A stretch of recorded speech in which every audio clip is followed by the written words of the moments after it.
আমার মান সম্মান যাক, আমার কোনো আফসোস নাই, কিন্তু আমার মাথায় টুপি আছে, পাঞ্জাবি আছে, আমার নবীর সুন্নত।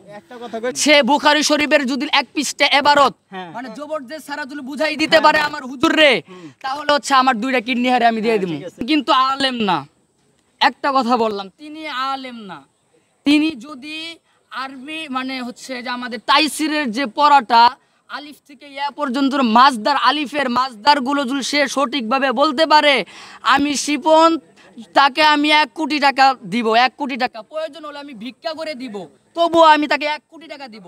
সে যদি এবারত পড়তে পারে আমার হুজুরের সামনে, সে আলেম কিন্তু বলেছে, হ্যাঁ, সে যদি এবারত পড়তে পারে আমার হুজুরের সামনে, ওকে আমার কিডনি 2টা দিয়ে দিব, আমি আমার কিডনি দিয়ে দিব, সে যদি আলেম হয়ে থাকে।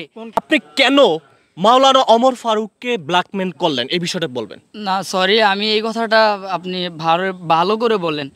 আমি তিনাকে কেন ব্ল্যাকমেল করতে যাব? আমি কি তিনার থেকে বড় নাকি তিনি আমার থেকে বড়? আপনি এটা উত্তর দেন। বিষয়টা যেটা আপনি নিশ্চয়ই দেখেছেন যে সামাজিক যোগাযোগ মাধ্যমে কল রেকর্ড ভাইরাল, আপনি তাকে বলেছেন চুল কাটার জন্য, আপনার জন্য সেলুন রেডি আছে, 15,000 টাকা নিয়ে বাসা থেকে তাড়াতাড়ি বের হয়ে যান, নিশ্চয়ই আপনি বুঝতে পেরেছেন। আমি এই কথাগুলো বলেছি, 100% সত্য। আমি এই কথাগুলো বলেছি, আমি রেকর্ড ভাইরাল হয়েছে নাকি আল্লাহি আল্লাহর কসম আমি দেখি নাই, আল্লাহি আল্লাহর কসম আমি এখন পর্যন্ত আমার হাতে ফোন আমি পাই নাই। আমার ফোন আমার হুজুরের কাছে, 1 নম্বর কথা। 2 নম্বর হচ্ছে যে আমি 2 নম্বর হচ্ছে যে আমি হচ্ছে আজকে নাটক থেকে আসলাম, এটা তো বলছি। 2 নম্বর হচ্ছে যে আমি ফোন ইউজ করি না, আমি সব কিছুই চলে আসছি, আমি ওখান থেকে, আমি সোশ্যাল মিডিয়ার থেকে চলে আসছি। এবং কি তিনি হচ্ছে যেখান থেকে বলতে চাইছিলাম আমি হারাই ফেলাইছি সব কিছু, যেখানে হোক। আমি 6 থেকে 7 মাস হলো সে আমাকে ব্ল্যাকমেল করতেছে। এখন কি ব্ল্যাকমেল করছেন নাম উল্লেখ করবেন? আমাকে ব্ল্যাকমেল করতেছে মাওলানা ওমর ফারুক আল আজমি। আর একটু কথা বলে নেই, হ্যাঁ, তিনি এবং আমি বলি এবার আপনি বুঝবেন না, সে বুঝবে, সে আলেম হয়ে থাকে না, আপনি বুঝবেন না, কারণ আচ্ছা আমি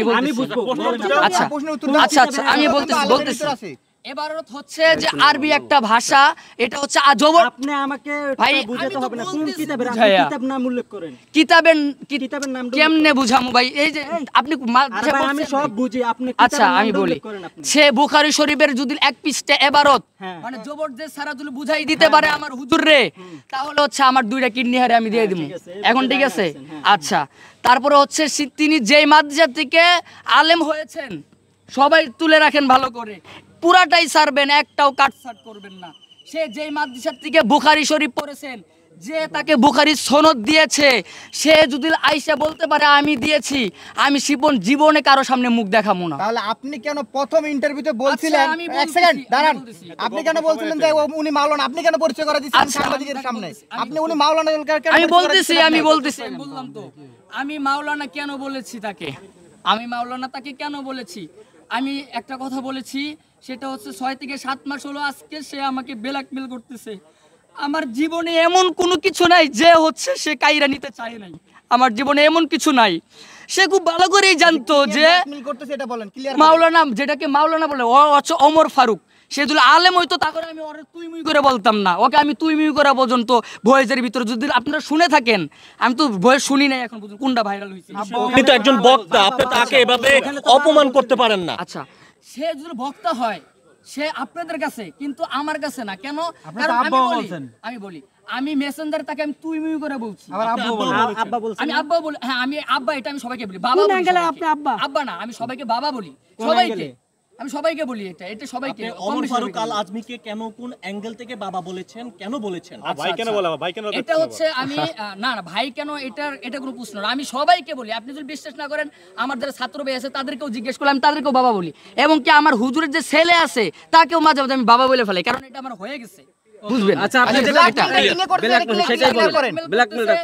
যখন আমি হচ্ছে গাজীপুরে থাকতাম, তিনি আমার সাথে থাকতেন, আমার সাথে তিনি 3 থেকে 4 মাস আমার সাথে ঘুমাইছেন। মানে আপনি যখন টিকটকার ছিলেন? না টিকটকার না, তখন আমি ভালো হয়ে গেতেছি আর কি, এরকম। আচ্ছা আচ্ছা হ্যাঁ, আচ্ছা। তো ব্ল্যাকমেলটা হয়েছিল, আমি তখন ওই সময়ে তখন আমার চুল ছিল না, তখন ওই সময়ে আমি কোন মেয়ের সাথে, মনে হতো কাজল আক্তার এরকম একটা মেয়ে হবে, হ্যাঁ, তার সাথে আমি ভিডিও কলে হচ্ছে আমি কথা বলেছিলাম, এটা সে হচ্ছে রেকর্ড করেছিল, বুঝবেন? আচ্ছা, কথা কিন্তু বুঝবেন, রেকর্ড করেছিল। এখন আমি তাকে বলেছিলাম, যেহেতু আমরা ফ্রেন্ড মানুষ একসাথে থাকি, তাকে আমি বলছিলাম দোস্ত ডিলিট করে দে। সে কয়ে দূর তোর সাথে কোন বেশা হলো, এটা এমনি করছি। এটা হলো 1 নম্বর কথা। 2 নম্বর হচ্ছে আমি তখন পুরাপুরি ভালো হই নাই, তখন আমি অনেক মেয়েদের সাথে উল্টাপাল্টা কাজ করছি, বাকি আগেরও যে ভিডিও আছে এইগুলো হচ্ছে আমি তাকে বন্ধু মনে করে দিয়েছিলাম, আমি দিয়েছিলাম। উল্টাপাল্টা কাজ করতে এই বাংলাদেশের সবাই জানে, আপনার বিভিন্ন লিঙ্ক আমি বলি না, আমাকে বলতে দেন। ওটা তো চুল কালার করা যেটা ছিল, ওটা দেখলে তো আপনারা মনে করবেন যে সে আগের ছিল, কিন্তু যখন চুল কালার করা ছিল না তখন যদি আপনারা দেখেন তাহলে আমারে খারাপ বলবেন না ভাই, বুঝেন না? আপনারা আমাকে খারাপ বলবেন তো।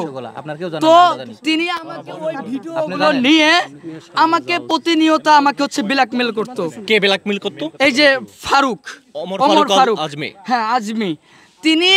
তিনার নিয়ত হচ্ছে বাংলাদেশের ভিতরে শ্রেষ্ঠ বক্তা হবে। আচ্ছা। আমি বলি তিনি আমার কাছে ফোন নাই, এবং হচ্ছে যে যিনি প্রিন্স বাবু বাঁধন, ঠিক আছে, ফোন রাখে তা তুমি আরে ফোন দিছো কেমনে? আমি বলি কথা বুঝেন না কেন ভাই? তুমি তো ফোনটা সবারে বলছো যে আচ্ছা আমি বলি না, আমার কাছে ফোন নাই, এখন নাই ভাই, কেমনটা লাগে কোন? আচ্ছা, না 1 মিনিট বলতে দেন আমাকে। আচ্ছা, আপনার কাছে আমি পয়েন্টে আসি, আপনি এই গুরুত্বগুলো শুনবেন।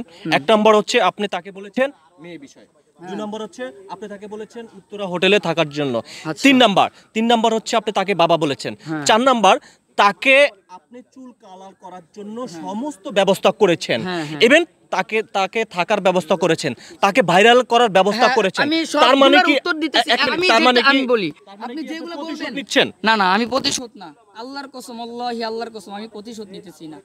তিনি আমাকে বলেছেন, তিনি গাজীপুরে থাকতে আমাকে বলেছেন, এবং কি গাজীপুরে আমি 2 জনকে আমি হাজির করতে পারবো, এই শক্তি আমার আছে। আচ্ছা। হয়তো তাদের নাম্বার নাই। এখন আমি আগের থেকে অনেকটাই চেঞ্জ হয়ে গিয়েছি, ঠিক আছে, আপনারা বুঝবেন। আমি বলি কথা শেষ করতে দেন, আমি চলে যাবো ভাই, আপনারা কিচ্ছু করতে পারবেন না। কথা বলবেন না, বলো। আপনারা কেন বুঝেন না? আমি অসুস্থ মানুষের পর্যন্ত আপনি আচ্ছা আচ্ছা আচ্ছা, আমি বলি আমি বলি বলতেছে না কি জন্য ভাই, কেন বুঝেন না? সাইম ভাই আমি মাদ্রাসা যাওয়ার আগে তার সাথে কথা হয়েছে একটা অশ্লীল ভিডিও নিয়ে, এবং প্রিন্স বাঁধন, যাকে আমরা হাঙ্গা সাংবাদিক বলি, মানে এটা পরিচিত, তার সাথে আমার কথা হয়েছে। সে শুধু আমাকে হাঙ্গা সাংবাদিক যাকে বলি, সে শুধু আমাকে একটু মজা করে বলছিল তোমার আমি এই ভিডিও ভাইরাল করে দেবো।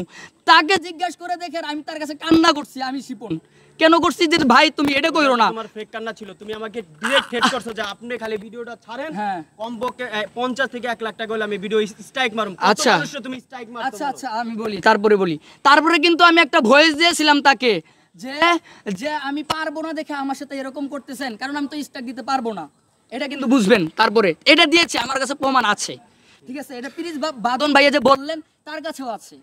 তারপর হচ্ছে সাইম ভাই, বুঝবেন, সাইম ভাইও আমাকে এটা দেখাইছে, তিনার কাছেও আমি কান্না করে বলছি যে ভাই আপনার হাত ধরি 2টা ধরি, এই ভিডিও ভাইরাল করেন না, কারণ আমার মান সম্মান যাক, আমার কোনো আফসোস নাই, কিন্তু আমার মাথায় টুপি আছে, পাঞ্জাবি আছে, আমার নবীর সুন্নত। একটা কথা কই সবাই শুনেন ভাই, আমি বলি তোমার মাথায় টুপি আছে, পাঞ্জাবি আছে, যদি এটা তুমি মানো, আমি বলি এটা যদি মানো, ওই লোকটারে কেন তুমি বিপদে আচ্ছা, ফেলাইলা? বলতেছি আমি সব আগে উত্তর দাও, আমি সব হাদিস বলার আগে এটা উত্তর দাও তুমি। আমি সবকিছু আমি উত্তর দিতেছি আপনাদেরকে। আমি কেন আসছি